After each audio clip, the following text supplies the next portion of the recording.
So, Haunting of Hill House, the whole book. So, a couple of weeks ago, we all discussed the first 3 chapters of The Haunting of Hill House, as well as The Turn of the Screw.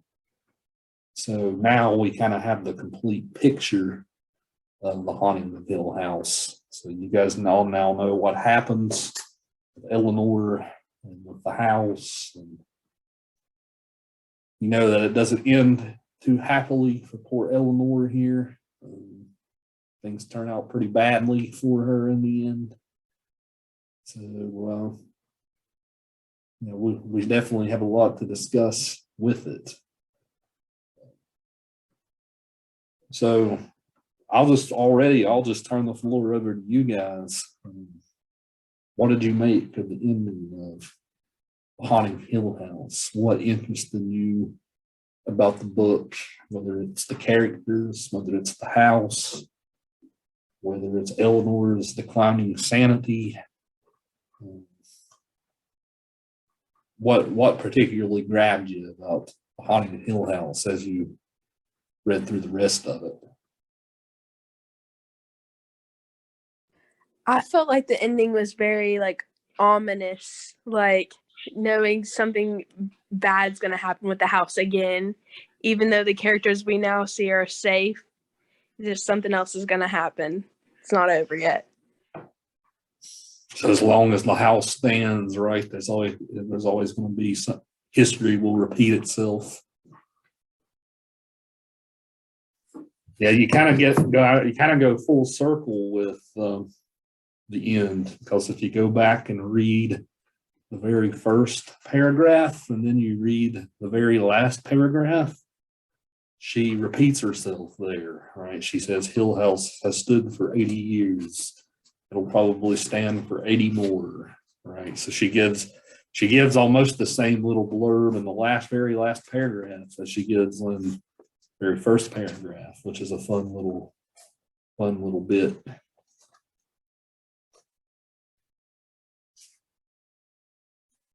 Yeah, I like that. I like how it wraps around to be continued or not. I don't know. I think it's a good feeling. Yeah, I like those stories. Yeah, it's rare you see a story so neatly structured in that way, where it all comes back around full circle at the end. Mm-hmm.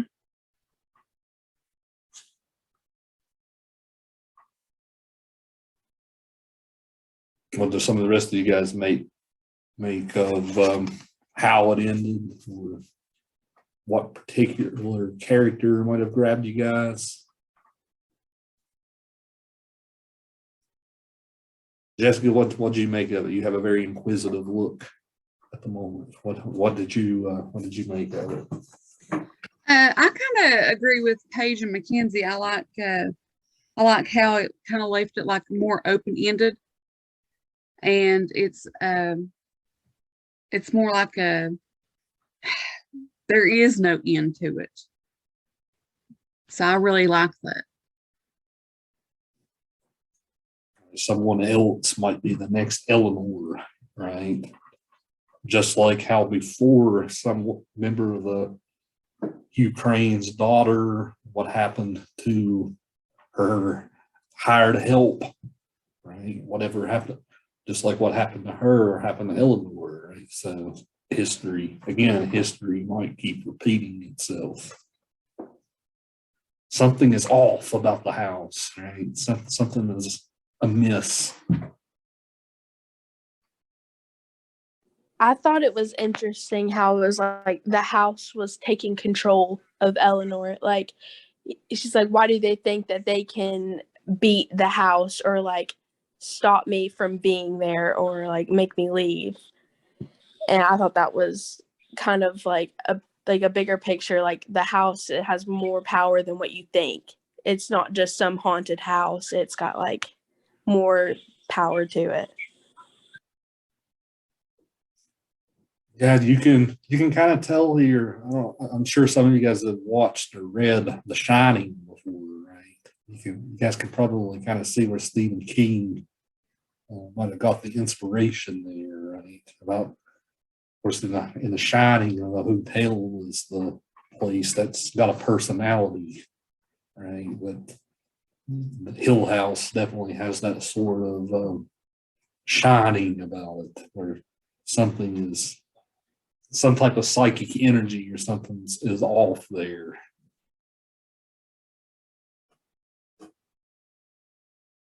I'm sure you, some of you guys have seen The Shining with Jack Nicholson here, right? Yeah. You don't want me to start referencing and I won't stop. I'll keep quoting lines from the film. So yeah, better watch me. I can't say I've ever seen The Shining, but I've heard so much about it. But I don't know. I'm not a horror gal.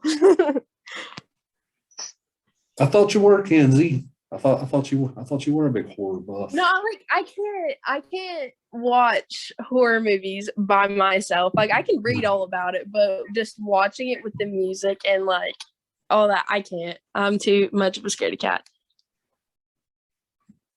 Yeah, so you're a horror literature fan more so than a film fan. So. Definitely. Well, your comment there, Kenzie, invites a question, and that question is, how much of this is Eleanor, right? Because there does seem to be some stuff off in the house, but Eleanor is really off, right? Her sanity, like we talked about this in our first class. But her sanity from the very beginning, like she's on edge from the very beginning, right? Because of what happened with her mother. Then she pretty much steals her sister's car, right? Even though it's technically half hers, right? But like that's the big debate about this book. That's one reason why the book is a classic. When it comes to literature, I don't know if you guys have noticed this as further the semesters went on. Usually what makes it through history, what becomes great literature, is oftentimes works that are ambiguous in a way, right? We don't really know all the answers, right? The fact that we're sitting here having our conversation, asking the question, right? That's what makes for good literature. So oftentimes, right, works where everything isn't so clear cut. And the way that Hill House isn't clear cut is through Eleanor. How much of this is the fact that it's a haunted house? How much of it is the fact that she seems to be losing her grip on reality the further we go? It's a shame that the story is not told through a first-person point of view, because it would be an interesting exercise, but it's told through a third-person point of view. But yeah, this is the question we've asked all semester, starting with Edgar Allan Poe, right? We asked in those stories, like how much of it happened, how much of it's the narrator's declining sanity. Same, we can also ask the same question here about Eleanor. So definitely curious to hear what you guys have to say on that one.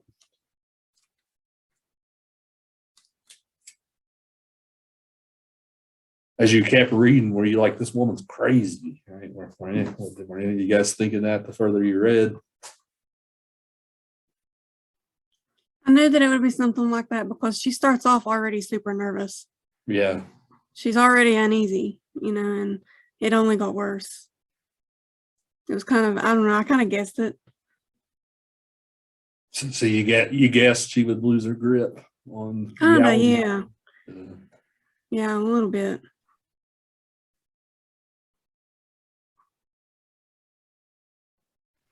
In a way, it's like the house chose the weakest link out of all of them. Right. Yeah. All of them have their problems, as we learned at the beginning. But yeah, it definitely chose the person with the weakest mental state, for sure. And yeah, because Theo and Luke and Dr. Montague all seem like they have it together a little bit more at the beginning. And by the end of the thing, well, we can talk about Theo's role in all this, because we asked the question, how much of it's real, how much of it's Eleanor? Well, Theo saw some things, right? She experienced some supernatural things herself, but how much so isn't really revealed to us. I don't know if you guys remember the ghost picnic scene where they kind of stumble on a picnic and they see some like apparitions. Like, it never really tells you what Theo saw, except that she saw something. So if we're going to make the case that it's the house and not Eleanor, probably Theo's experiences, her experiences probably offer the most other proof, besides, yeah, something actually did happen. It wasn't just Eleanor. Nothing really much seems to happen to Dr. Montague or Luke, right, except for the fact that they feel like the house is separating them. I remember when Theo and Eleanor start hearing the banging on the wall at night. Apparently, some dog led Dr. Montague and Luke the other way. So that they kind of got this uneasy feeling like the house was trying to split them up. Classic horror movie trope, right? If you split up, right, bad things are going to happen. So they definitely kind of felt like the house was dividing them, so to speak. But knowing all that, supernatural, or was there? Here's a good philosophy concept to give you guys. You guys know this is just such philosophy class as it is English class, right? But whenever it comes to, I don't know if you guys have ever heard of the term Occam's razor. Occam's razor. This is a term that goes back to medieval philosophy. And there was a philosopher named William of Occam. He came up with this explanation for how do we do philosophy. Occam says, well, anytime that there's a list of plausible explanations, anytime we have a list of plausible explanations, whatever the simplest answer is usually the best answer. Okay, so anytime we're talking about supernatural stuff, we can always kind of bring in Occam's razor, right? So is it more plausible to say, yeah, there was something supernatural? Or does Occam's razor, are there more logical explanations for what might have happened? That's kind of like what Occam's razor is. Like, you always try to shave off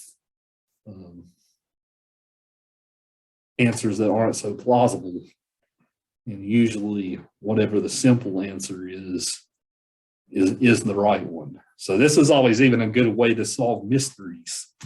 If you guys are ever like watching a mystery show or reading a Agatha Christie novel or something like that, right? Oftentimes the simple answer is the best answer. That's William of Occam. Well, first, I'll be interested to hear what you guys have to say about that idea, Occam's razor. But second, how do we apply Occam's razor to this? What do y'all make of that idea? The simplest answer is always the best. Most always the best. I wouldn't say always. Most of the time is the best.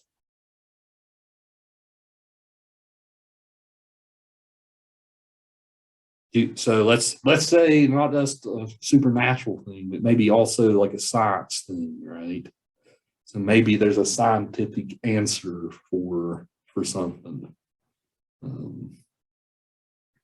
So which answer is the best in that case?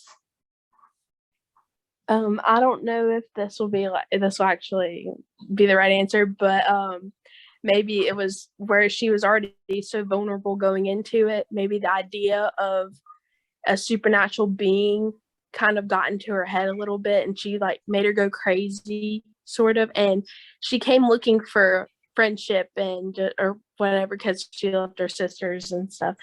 And so maybe she was like, "Oh, well, they're wanting me to leave because they think I'm crazy." So she ends up like having all these thoughts as she's leaving and commits suicide. That'd be like the simplest, most common sense answer I could think of.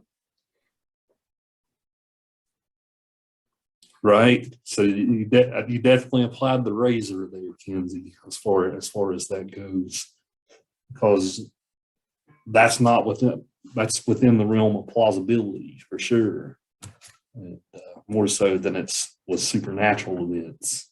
Supernatural events kind of feel like one reason why Auckland made that up was because in the Middle Ages, right, they would oftentimes attribute something that happened naturally to God or something, right? So like if a disaster happened, a natural disaster happened, well, God did that. Well, no, oftentimes, like for instance, the Black Plague. Right? We've talked about the Black Plague in here before. When the Black Plague spread, people thought that was God punishing them. No, we know that there was a simple answer for why the Black Plague spread, right? Because of pretty much the fleas on rats, right? Spread the bacteria around. But people would put a supernatural cause to that Black Plague. So yeah, you definitely applied the razor there, Kenzie, and getting rid of unplausible answers for a plausible one. I agree with Mackenzie. I think along the same lines. And as far as the simplest thing always being more than likely the right answer, it's usually the case. But every once in a while, there's some randomness thrown in there, and kind of it goes along that line. But there's always like a little curve in it to like throw you off a little bit. So in a mystery, something like we would talk about with logical fallacies, right? Sometimes you have that red herring in there that's meant to distract you from whatever is really the case. Of course, if we were going to identify the red herring here, right, maybe it's the writing on the wall, right? Help Eleanor to come home, right? And remember, they write that. Or, of course, the other people in the house think Eleanor actually wrote that herself. And it wasn't something supernatural. But at the same time, how do you explain all the banging on the walls? How do you explain that? One of my favorite bits of this book is when Eleanor is with Theo, like they're both scared and they're both in the bed, right? And she thinks that she's holding hands with Theo, like while they're scared, but no, that wasn't Theo's hand, right? That was something else. That's probably one of my favorite bits of the whole book. I always thought that was a bit of a spooky passage. But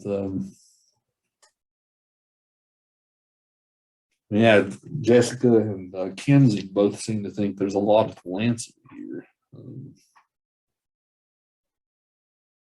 What about all that other stuff? Help Eleanor come home, and the hand that she was holding into one part. Is there something supernatural going on there, perhaps?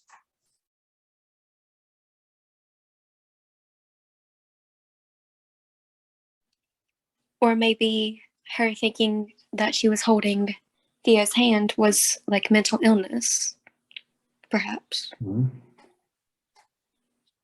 Right. And maybe she's slightly schizophrenic or something like that here, right? So you could explain it through that way.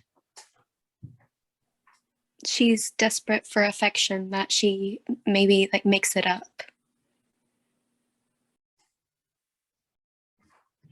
Yeah, let's take. I'm glad you said that, man. Let's take a look at that passage. Let me see. I think I wrote it down.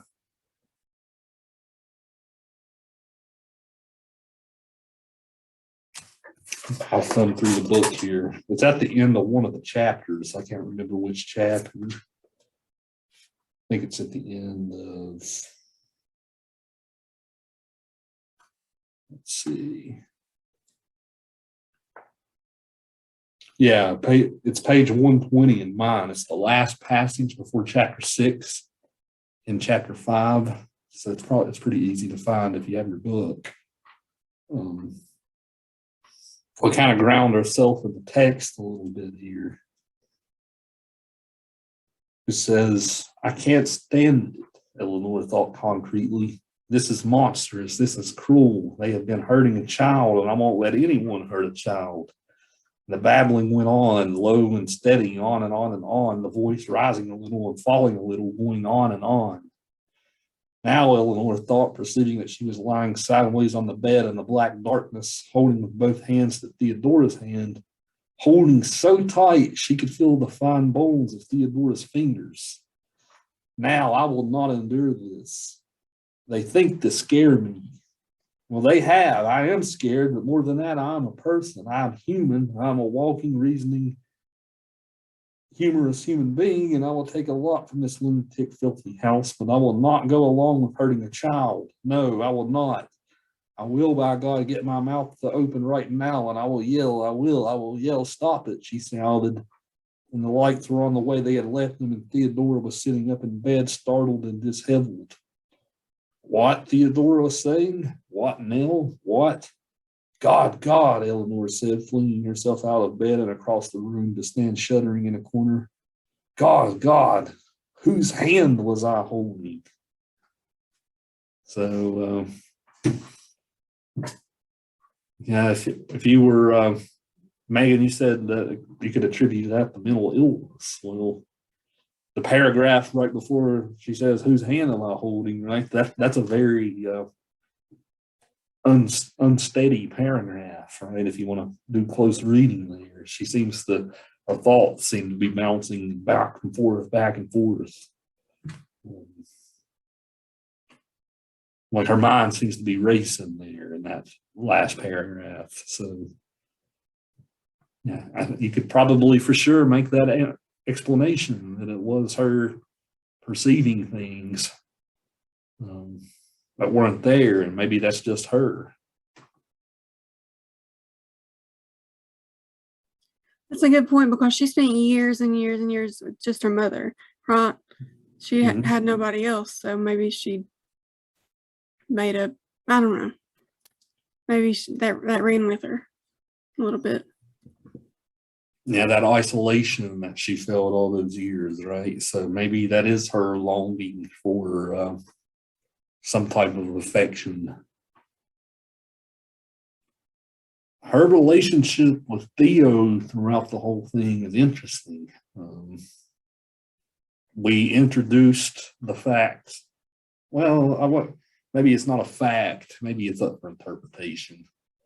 We introduced the point last time that Theo is, the way that she's described is she's a lesbian character, right, in a 1950s novel, right? So remember, they had to code that in strange ways, like saying she has a roommate.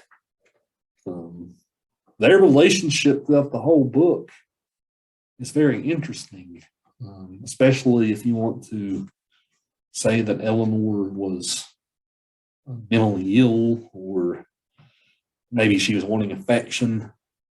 Like her relationship with Theo throughout is interesting. Like the fact that they are together there, and she thinks she's holding her hand, is significant. There's a couple of times. There's a part early where, like where there's blood involved, right? Theo's clothes get all bloody, and it actually wrote down the passage. It's on page. It's just a few pages before that, page 116 in mine. Yeah, it's right before section 3 in that chapter. If you guys want to go there, just to kind of ground where what I'm thinking. Yeah, right before that section 3, just a few pages from where we were. It says, I'll go back to the last page. It says, Eleanor watched silently while he locked the hall door from inside the room. And then they went through the bathroom and he locked the connecting door into Theodora's green room. I'll see about moving in another bed, he said, and then with some awkwardness, you kept your head well, Eleanor. It's a help to me. I told you it makes me sick, but it doesn't frighten me, she said, pleased, and turned to Theodora. Theodora was lying on Eleanor's bed, and Eleanor saw with a queasy turn that Theodora had gotten red on her hands and it was rubbing off onto Eleanor's pillow. Look, she said harshly, coming over to Theodora, you'll have to wear my clothes until you get new ones or until we get the others cleaned. Cleaned? Theodora rolled convulsively on the bed and pressed her stained hands against her eyes. Cleaned? For heaven's sake, Eleanor said, let me wash you off. She thought without trying to find a reason that she had never felt such uncontrollable loathing for any person before. And she went into the bathroom and soaked the towel and came back to scrub roughly at Theodora's hands and face. You're filthy with the stuff, she said, hating to touch Theodora. Suddenly, Theodora smiled at her. I don't really think he did it, she said, and Eleanor trying to see that Luke was behind her looking down at them. What a fool I am, Theodora said to him, and Luke laughed. You will be a delight in Nell's red sweater, he said. She is wicked, Eleanor thought, beastly and soiled and dirty. She took the towel into the bathroom and left it to soak in cold water. When she came out, Luke was saying, another bed in here. You girls are going to share a room from now on. Share a room and share our clothes, Theodora said. We're going to be practically twins. Cousins, Eleanor said. No one heard her. So, what's going on here? Why does Eleanor, there's something bloody in the clothes. There's some type of loathing that Eleanor feels for Theodora. There's definitely something weird going on here. Like, if we're going to psychoanalyze what's going on, there's something weird going on here, right? With blood and loathing, and probably something sexual going on here, right? What do y'all think's going on? Why does she feel that loathing for Theo, especially with the blood, with the bloody clothes and whatnot?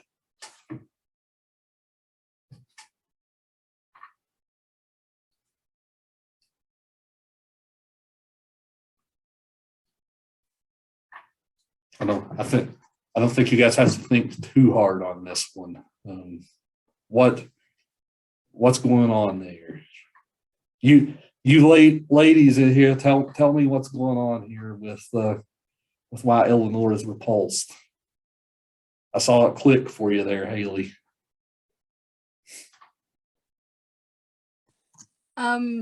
Yeah, it could be menstruation. I think is what you're implying and what the book is also implying. I don't know why I never thought of that. I guess it's a horror story. So like there's blood in you immediately, your brain is immediately like, oh yeah, somebody's like killed someone, there's like a ghost and stuff. I never even thought of like bodily functions. Yeah. I think that's what I was fishing for there, right? So yes, the loathing she feels about the menstruation. Like, you think it's blood that the creature spread, but I think the book is definitely throwing you down that rabbit hole. Maybe not, maybe not. But I have read papers about this book before where they mention that passage and talk about, yeah, that it's supposed to be like menstrual blood. And it might be this like fear of female sexuality type thing going on, right? Because anytime that menstrual blood is brought up, right, oftentimes it's used to degrade women, right? In these types of stories. So the fact that it's brought up, right, this could be the novel's way of coding Theodora, especially, right? Is the fact that she's at the time period different, right? So Eleanor kind of feels repulsed by her, right? Because of that. So I don't know if I'm making sense here. But that's often part of the dynamics between the characters that people like to break down. Okay, that's more messed up than I had originally thought because I didn't even connect that. And not only that, once you put it in perspective, that she has blood on her hands and she's got it all over the pillow, that she covers her eyes with her hands, and then she has to be cleaned up. That to me is, yeah, I didn't connect that at all. You feel Eleanor's loathing in her right now, Jessica, imagining the image in here. There's just a couple of pages before that, they were talking about washing feet, right? They talked about how Eleanor's feet were dirty. And well, you guys know that there's a religious connotation there with washing feet. We just got done with Easter. And usually some types of churches practice like the washing of feet because Jesus washed the feet of his disciples right before he was taken in by the Romans, right? So there's a bit of cleansing, dirtiness and cleansing and imagery like that there too. Theo comments on how dirty Eleanor's feet look, right? And then just a couple of pages later, they're talking about how dirty Theo's clothes are. And then Eleanor's like, I have to share my clothes with this girl. Like, ooh, right? That's kind of like what she's thinking. So lots of psychological stuff going on here, right? With Theo and with maybe that washing the feet suggests like maybe their sinful nature or something like that. The house might be kind of punishing that. So you think it's a simple story, right? But now we're getting into the nitty gritty. Right? By the end, when Eleanor leaves, she doesn't even tell Theo. She doesn't even really want to tell Theo bye, right? So Theo kind of gets upset by that. Like, hey, I thought we were tight here. Eleanor doesn't want anything more to do with her at the end. So they have a very love-hate relationship in the book.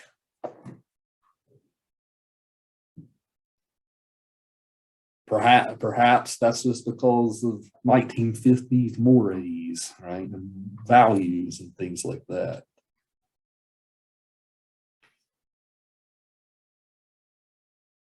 I don't know. Any other thoughts on this? Do you think that I might be overanalyzing this? Because I'm not saying I'm right here. There is the possibility that I'm not doing Occam's razor here, right? I'm not applying the simplest answer as the best. I feel like there's probably a reason for everything. There's a reason she chose what she chose when she wrote it. For like all the little details, I feel like it all makes sense.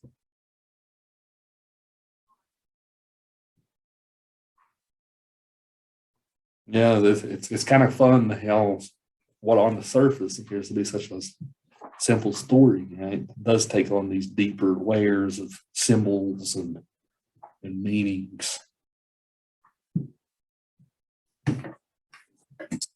Now, all this stuff we're talking about, the novel raises earlier in the book. They're talking about the nature of reality versus appearance versus reality, right? That's a classic theme in philosophy, right? Appearance versus reality. Like, how do we know? I think we talked about this last class. How do we know what we're perceiving is real, right?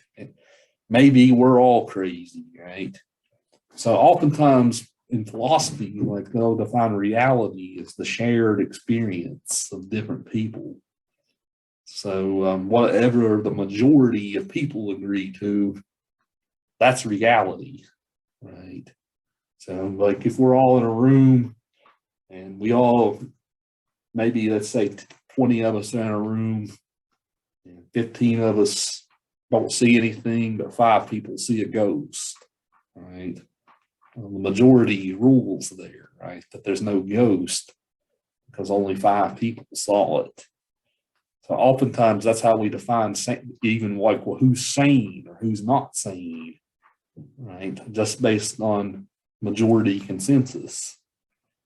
And the question is, oftentimes maybe the majority are the insane ones, right? And maybe the minority is actually the sane ones, but that's not how we define sanity.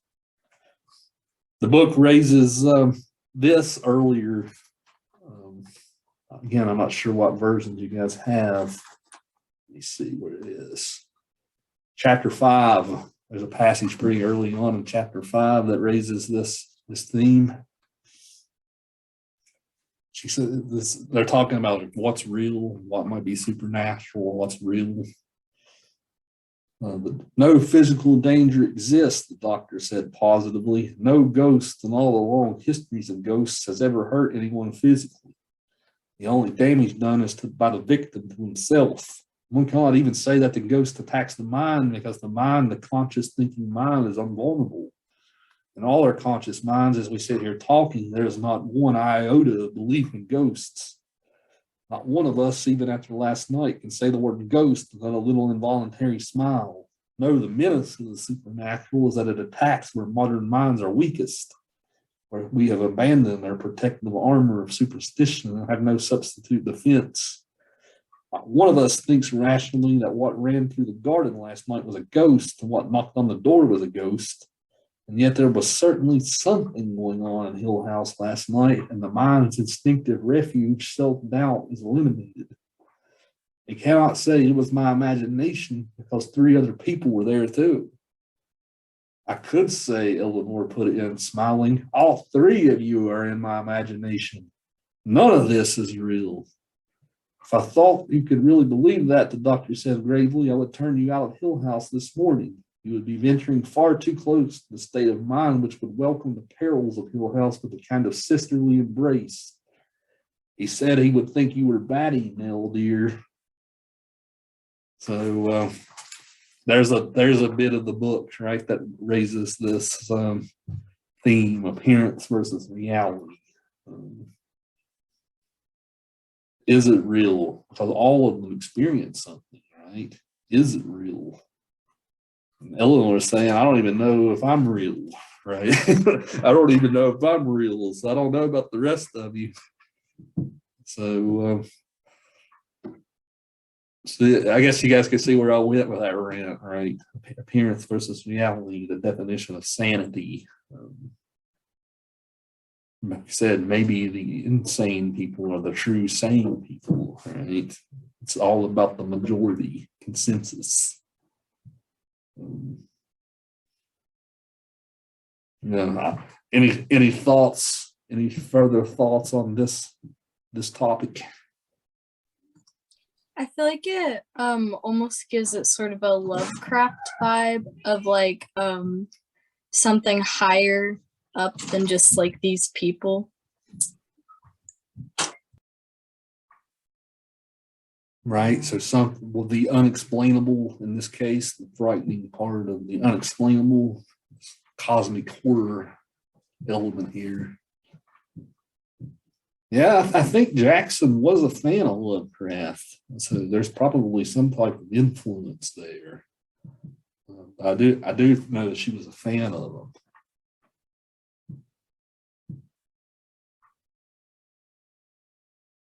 Yeah, that's definitely the idea. The same idea applies to Lovecraft's fiction too, right? The insanity these certain people experience, these godlike entities, then they go insane at thinking about them.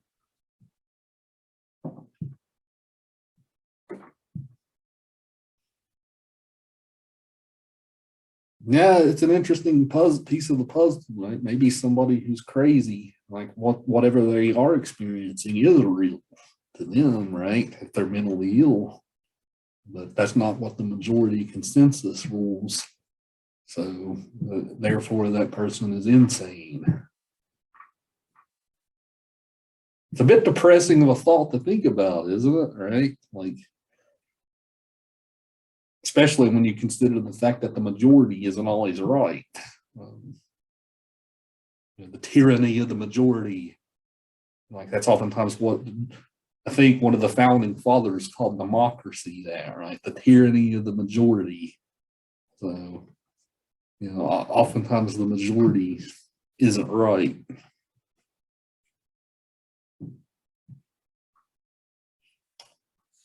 So if we're bringing it all back together, all this stuff all back together, what would you guys say about Eleanor now? Is this all in her mind? Is this her losing her grip? Or is there something sinister going on at Hill House? Something unexplainable? Is there something off about the place? And history will keep repeating itself, as we said at the beginning of our talk. We know what Occam's razor suggests, but what's the more fun answer here, right? What would you guys say? Ghosts. Ghosts, right? I kind of think that it would be more fun if it was the actual house and the fact that she does not have a great mental status, and it kind of just adds to her downfall. Yeah, that's a good point, Jessica. It could be a little bit of both here, right? Not just one or the other. It could be a little bit of both. Like I think you said earlier, right? The house seems to pick her as the weakest link and preys on her pretty easily in that way. Just like how the house preyed on people before, right? Remember the attendant to the Crane sister, right? Remember she committed suicide. It's like how Eleanor did. So maybe the house does pick on people who are more fragile mentally. Or you could turn it around and say that the mentally ill will project their thoughts onto the house. So you could turn that around too. I think that's an interesting way to think about it, as like the house, like what came first, the chicken or the egg? Like the house maybe wasn't the first thing that was haunted. Maybe it was the people that haunted the house. Yeah, that's a good point, Haley. And we get here in the book too that the people who lived in the house were pretty weird. All right. We remember they find Hugh Crane's book that he gave to his daughters, where like he gives them like these graphic images of the 7 deadly sins and all of that really early on, right? Imagine showing that kind of thing to like your 5-year-old daughter, right?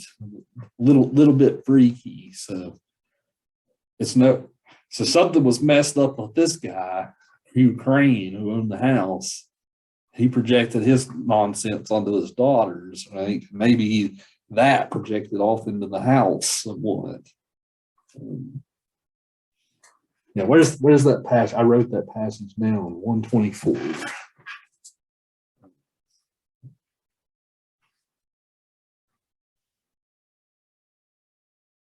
Yeah, they go off when they find the library. See if I can find the exact passage.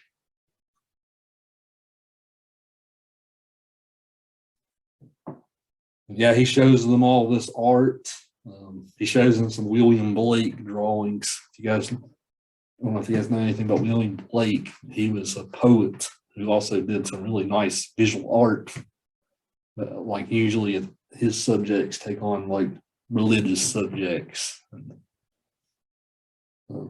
They show that he shows these daughters these really graphic, almost pornographic images of lust, of the deadly sins, like lust and gluttony, and all those.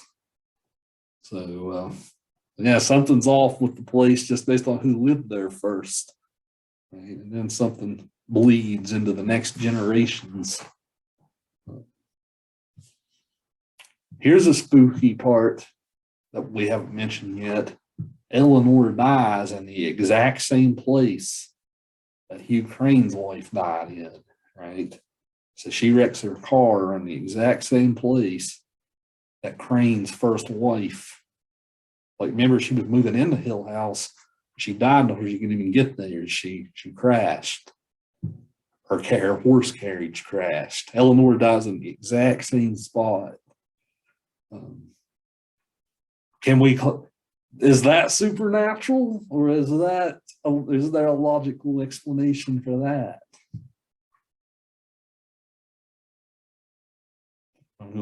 That's a little harder to explain, right? As far as Occam's razor goes. What's the probability that she would die in the exact same spot? Probably low, right? So there's the part, I think, where the book's like, maybe something's a little spooky here.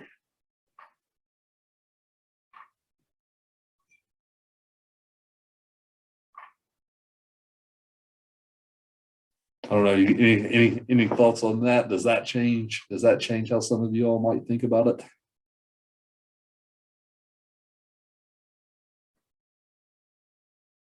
You've already said a little bit of both, Jessica. Megan?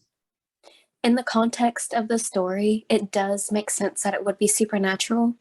But if it were real life, then there could probably be some sort of reasonable explanation.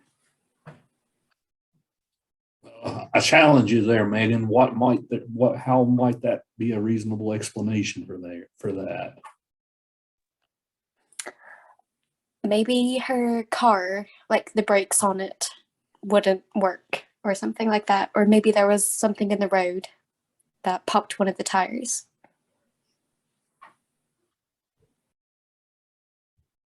Right. So the same impediment in the road, like the horse carriage tire and the car tire, right?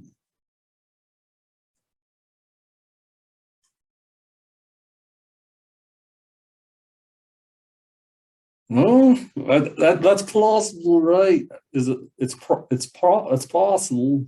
Is it? It's the old question of possible. What is it? Probable or possible, right? It's possible, but is it probable? I don't know. I don't know there. If we're applying Occam's razor here, right? It's I don't know. I'm a little unsure of that one.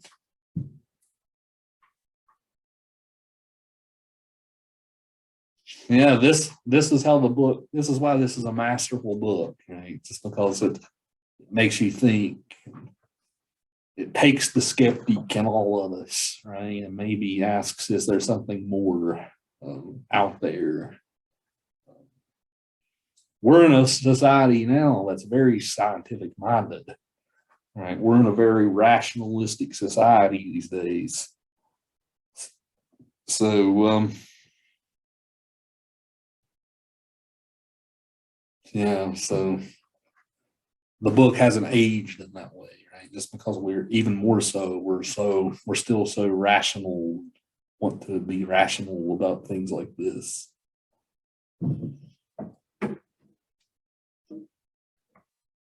I'll ask one final question here. Have any of you guys watched the Netflix series of this? Because there are a lot of differences. I think you said you did, Paige, didn't you? Did you say you watched the Netflix show? Maybe I'm misremembering. No, I did. I started rewatching it too. What do you think about the differences between the show and the book? I think there's a lot of differences. I like the story in both. I probably like the book better, really, because they're not all related. Right. Yeah, when I first watched it too, that was something I had a hard time with. Like, why are they all related? Right. But Yeah. I remember I gave it a second chance. I liked it on my second chance. That's how first time I was like, ooh, this isn't nothing like the book. I was one of those people, right? So I'm glad I went back. Yeah, they're both good.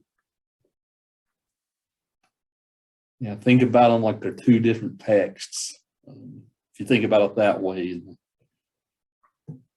it'll be good. I know you said, Jessica, you watched Bly Manor. Have you watched Hill House? What did you think of the difference? Unfortunately, I haven't been able to watch that one, but now the Haunting of Bly Manor, that's my show. I've actually even rewatched it for the last writing that we did. Did you? I still want to sit down and watch it, especially now that we read Turn of the Screw. I want to go back and read it or watch the show now. I need to make that my project besides grading papers. Yes, watch it. I think that it's super creepy. It's so good. I think that you probably like it. He will like it, but he'll also have to do the thing where he looks at it as two different texts because it has so many new characters that add to the story. Yeah, that's true. Well, as far as the difference between the book and the show goes there, right? It can't be as dry as the book, right? So it's only up from there, right? I'm glad I tortured you guys and made you read it, though. I'm glad I did that. So I think it was good for you. Right? It's good. It's good medicine for you. Yeah, I think it was a good experience to have.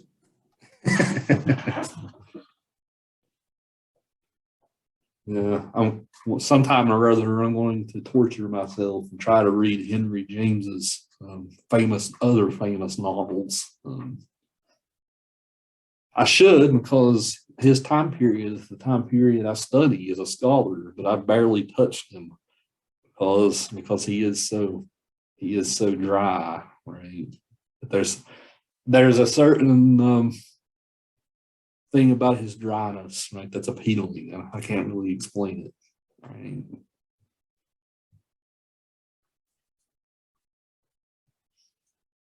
So yeah, guys, we have now completed our crash course on Gothic fiction. So I think you guys now have a good grounding in it.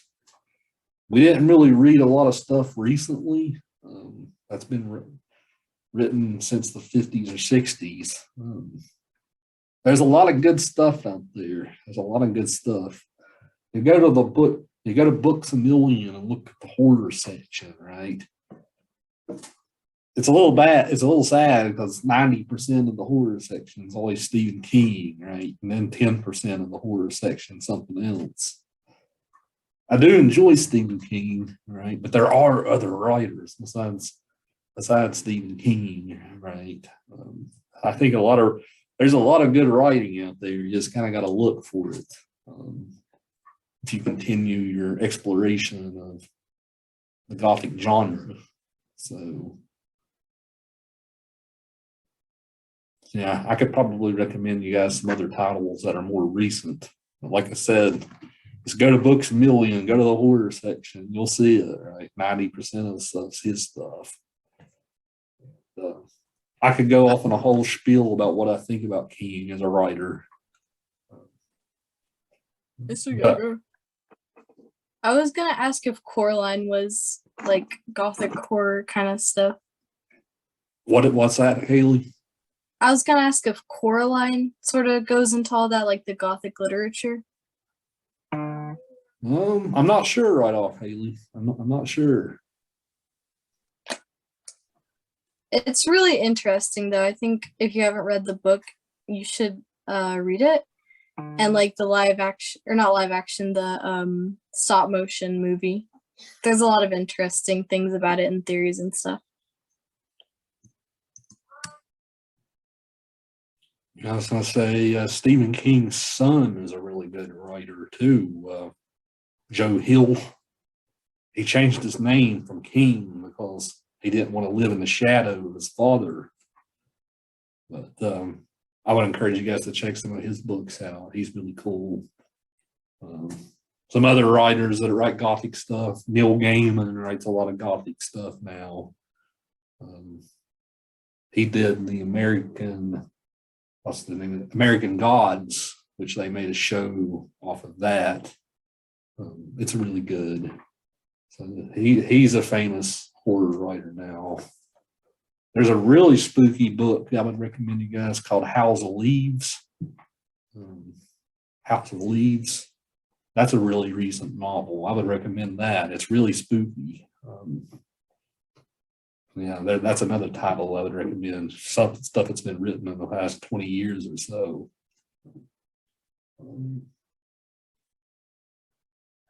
Yeah, you guys read most of the good stuff. So, and also read Dracula. Read Dracula at some point, since I deprived you of that experience because I didn't want to take 3 weeks off of my schedule to read it. Right, so go check Dracula out because it also is a classic.